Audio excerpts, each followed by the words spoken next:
بیچاری کئی روز سے دم توڑ رہی ہے، ڈر ہے خبر بد نہ میرے منہ سے نکل جائے، تقدیر تو مبرم نظر آتی ہے ولیکن پیران کلیسا کی دعا ہے کہ یہ ٹل جائے۔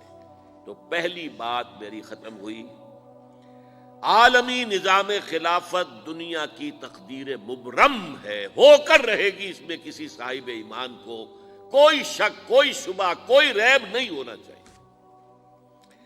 البتہ اس کا اب دوسرا پہلو کیا ہے، اس کا آغاز کہاں سے ہوگا؟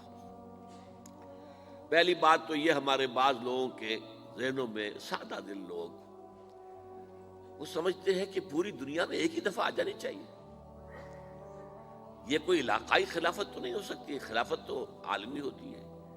ان سے میں کہتا ہوں عالمی خلافت کب تھی جناب؟ یہ تو نہ خلافت راشدہ میں عالمی تھی، کیا ہندوستان شامل تھا اس میں؟ کیا چین شامل تھا؟ کیا یورپ شامل تھا؟ اور پھر جو خلافت کے نام سے جو ملوکیت چلی ہے وہ بھی صرف آپ دور بنو امیہ میں کہہ سکتے ہیں کہ وہ پورا عالم اسلام کم سے کم اس کے تحت تھا۔ بعد میں خلافت عباس، بنو عباس میں، اور فاطمیین کی خلافت میں، اور آل عثمان جو ہیں آٹومان ٹرکس کی خلافت میں ٹکڑے تھے، حصے بکھرے تھے، کوئی مانتا تھا کوئی نہیں مانتا تھا۔ اور سب سے بڑی بات یہ، اگر ایک دم پوری دنیا پر خلافت قائم ہو سکتی تو حضور کے دست مبارک سے ہوتی، لیکن نہیں ہوئی۔ نتیجہ کیا نکلا؟ ایک ملک میں حضور نے قائم کر دی، جزیرہ نما عرب،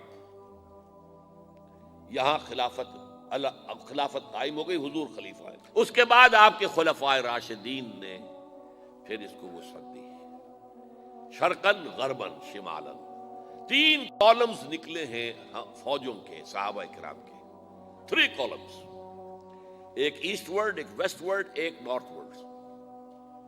ایک عراق کو فتح کرتے ہوئے ایران میں پہنچ گیا، خراسان تک چلا گیا، ایک شام کو فتح کرتے ہوئے اور پھر سینائی پیننسولا سے ہو کر افریقہ میں داخل ہوا اور اٹلانٹک تک پہنچ گیا، تیسرا سیدھا شمال میں گیا، لیکن یہ زیادہ دور نہیں جا سکتا تھا، کوکیشین ماؤنٹینز آ گئے، کوہ قاف، اس زمانے میں تو یہ یوں سمجھیے کہ امپیسیبل تھا نا، کوہ قاف، لہذا وہاں آ کر رک گیا۔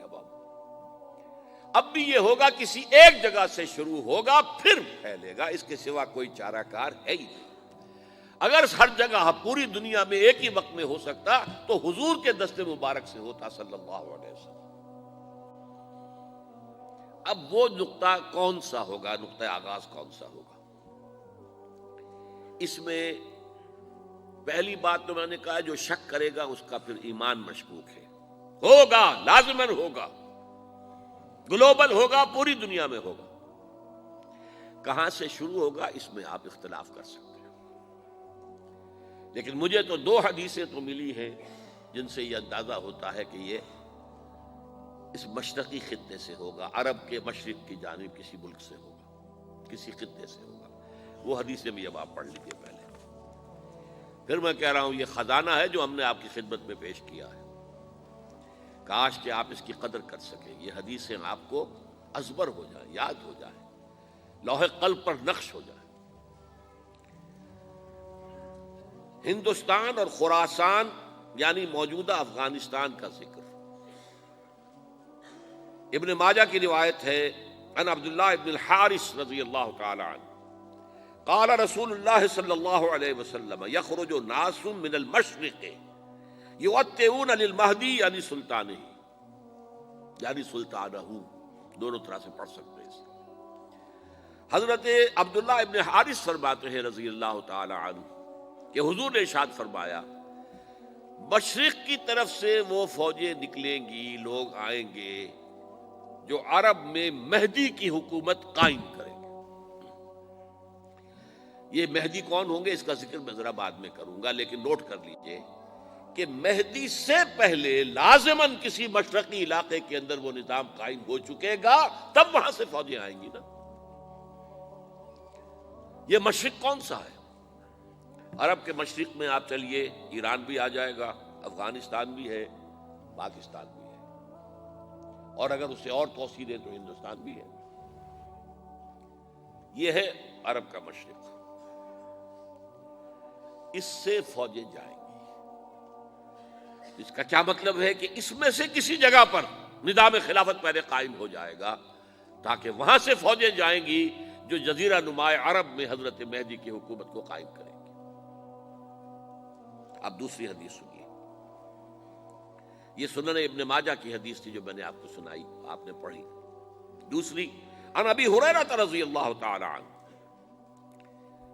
یہ ترمذی شریف کی روایت ہے، قال قال رسول اللہ صلی اللہ علیہ وسلم یخرج من خراسان رایات سود لا يردها شیء حتی تنصب بایلیا، خراسان کے علاقے سے سیاہ جھنڈے لے کر فوجیں آئیں گی، ان کا رخ کوئی موڑ نہیں سکے گا، ان کو پیچھے پھیر نہیں سکیں گے کوئی بھی، یہاں تک کہ وہ یروشلم میں جا کر جھنڈے نصب کر دیں گے۔ ایلیا حضور کے زمانے میں یروشلم کو کہتے تھے۔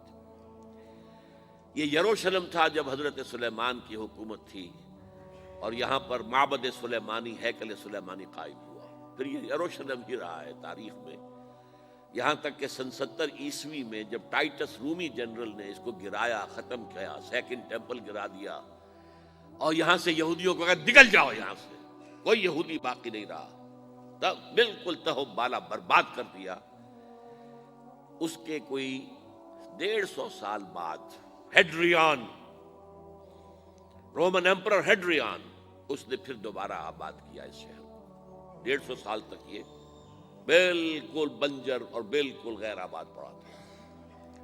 اب ہیڈریان نے جب آباد کیا تو اس کا نام ایلیا رکھا، اب یروشلم نام نہیں تھا، تو حضور کے زمانے میں پھر اس کا نام ایلیا تھا۔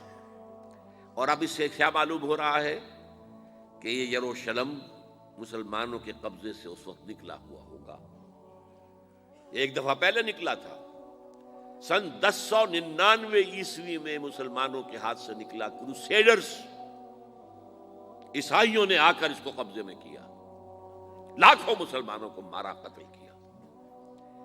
اس کو 1187 عیسوی میں واپس لیا ہے، کس نے لیا ہے؟ صلاح الدین ایوبی کرد۔ عرب کھوکھلے ہو چکے تھے، عربوں نے کھویا، واپس نہیں لے سکے، بہت حکومت کر چکے تھے، 400-500 برس کی حکومت کر کے، اور ان کے عیش اور ان کے آرام، اب ان میں جان نہیں تھی کہ وہ واپس لے سکے۔ واپس لینے والا گرم کرد خون تھا، صلاح الدین ایوبی۔ تو گویا کہ اب آپ سمجھئے کہ 88 برس تک عیسائیوں کا قبضہ رہا یروشلم پر۔ اب 1967 میں یہودیوں نے قبضہ کیا ہے، اور اب 38 برس تو ہو گئے، 88 نہیں تو 38 برس تو ہو گئے ہیں، لیکن وہ دور آئے گا کہ اب پھر لیں گے، لینے والے عرب بھی نہیں ہوں گے، خراسان کے علاقے سے فوجیں آئیں گی۔ یہ خراسان کیا تھا؟ ایلیا تو میں نے آپ کو بتا دیا، یروشلم کا نام ہے۔ خراسان اس زمانے میں ایک بہت بڑے ملک کو کہتے تھے، کچھ حصہ پاکستان کا بھی اس میں شامل ہے، کچھ حصہ ایران کا بھی ہے، ایران کے اس حصے کو اب بھی خراسان کہتے ہیں، وہ ایک صوبہ ہے، خراسان ایک صوبہ ہے ایران کا چھوٹا سا۔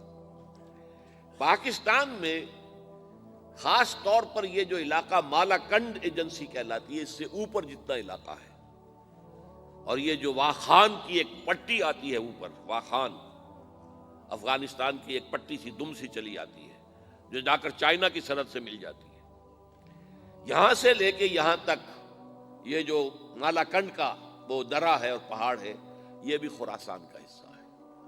باقی تقریباً 2/3 آف افغانستان ساؤدرن حصہ نہیں ہے خراسان کا حصہ، یہ سیستان کہلاتا تھا، یہ خراسان نہیں ہے، لیکن یہ کہ اوپر کا 2/3 آف افغانستان، اور اس کے ساتھ یہ جو عرب، جو اب یہ ترک ممالک آزاد ہوئے ہیں سوویت یونین کی ڈسولوشن کے ساتھ، یہ سارا علاقہ کہلاتا ہے خراسان بزرگ، دی گریٹ خراسان۔